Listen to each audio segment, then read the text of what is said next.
Hi everyone, and thanks for joining. We're taking a look at this artifact with the left side profile. Some people call these yardifacts. This one's very large. You can see the line in the middle of the stone there, denoting the face for the left side profile, and the darkest spot as being the eye. The furthest point being out being the nose, and then the mouth. You can see just the faint gray line there for the mouth. And I'll just put the face in the frame and bring the rest of it back in there. We're going to take a look at this in a few different lights, and sorry for whipping you around like that, but I think it's important to look at it from far away as maybe it would have been looked at from the campsite. This is maybe a totem that they would put out just to show like, hey, this is where we're at. And there's a whole lot on this, more to go into, and as you can see already, hopefully you guys are seeing at least some of the imagery on this. We're going to get a little bit closer now and check it out further. Thanks for joining me for this, guys. We're going to be taking this in the back, and I'm going to compare it to another stone that you guys probably know. And so there's birds on the very top. You can see how there's like a crystalline eye right here. This very beautiful curved eye. And this, believe it or not, is representing the bird's beak. And at night, not necessarily right now, but at night, there's a white portrait in this section, this being the nose. And you might be able to start to see that, but it really only comes out at night. So I'll give you guys just a little bit of a rotation, and I'm doing this for myself as well so I can see it through the camera, because the camera seems to be picking up on a lot of the things almost better than our eyes can. And it helps us learn definitely how to see it. You could probably see that white silhouette and that portrait coming out. At least you could tell how it would come out at night. And you can see the carving for the eye right there. See how that looks like up in my finger right inside of the eye there. And you can see again how just in the white, right? We're looking at the lips and the nose.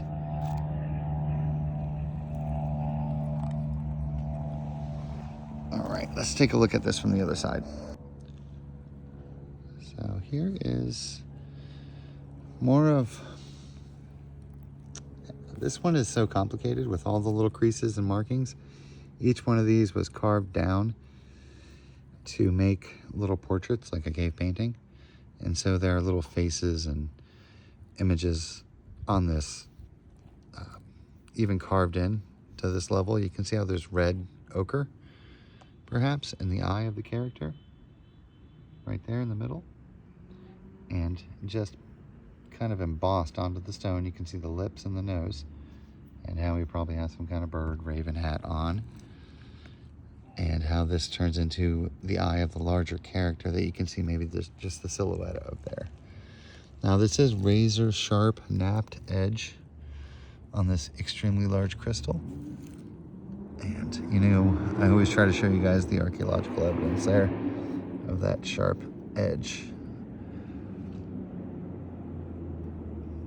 That's probably a better way to view it, so you can see it's a blade. And we're gonna go ahead and maybe change the frame just a little bit, but you guys will start to see the beginnings of what is a human face looking almost kind of toward us, this being one of the eyes, this being the mouth. And I'll change our angle. You can see how the back is representing the hair, how the line is there for the hair. So just let's give this a tilt. You can see perhaps both the eyes. If that were it, it would be happenstance, but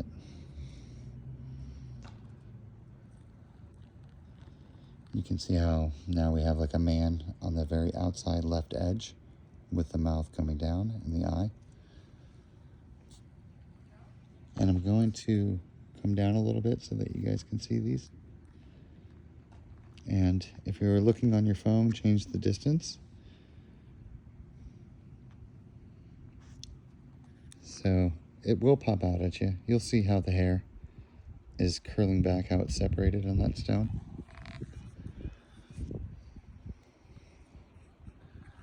Let's go ahead and curve around a little more here.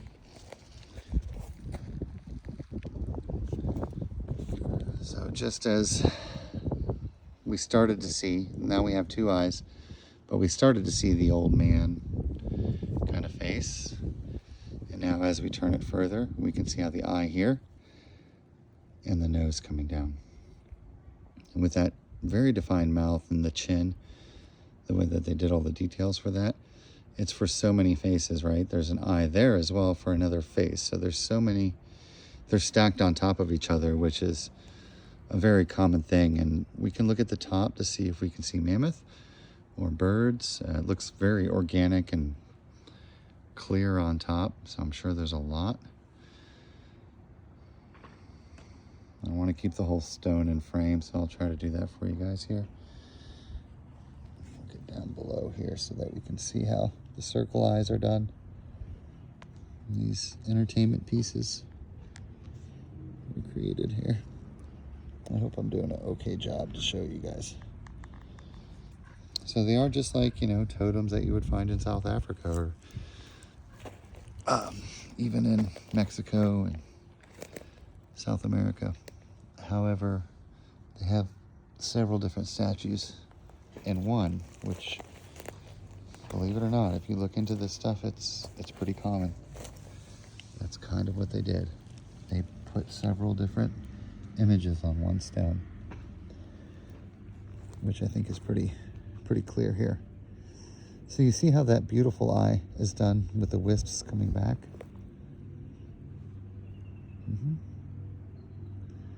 And how we probably have a big, I mean, if we point it like this, I bet you the bird has the tail this way and the bird head, the body of it, perhaps. And imagine we'd have to get it almost up in the air. So these were to be lifted and carried. The face that I'm seeing right now, of course, is with the mouth and the two eyes. So looking at this section here, I'll have to bring it back down. There we are. So our friend here with the chin, of course, the mouth, and the two eyes. You can catch them and then you can lose them. So it's good to change the distance for sure. There he is.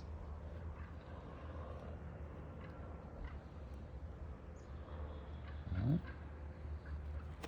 So this, whenever you look at the faint outline, it almost looks like Egypt, right? Like the mouth, the two eyes, the chin, and he looks like he's wearing like a pharaoh's hat kind of thing. Now, if we go too far, you see how the eyes are perfect right here, how the silhouette matches up perfect with the nose in the middle, the two eyes, and the mouth. And he's definitely wearing like a hat. Now, if I turn around too far, like too far to the side, it'll get distorted. On each one of these stones we've shown here, there are hundreds of these images. And looking at the carvings on the top here, see how there is definitely a crystalline mammoth laying at the very top here.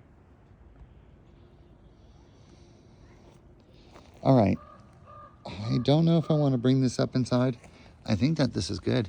I think that you guys get the point and get the idea.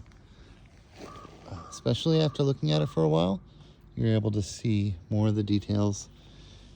You're probably able to see more of the figures. Look at the symbol that's inside of this white crest. There's a symbol at the bottom there. Let's investigate that just a little bit there.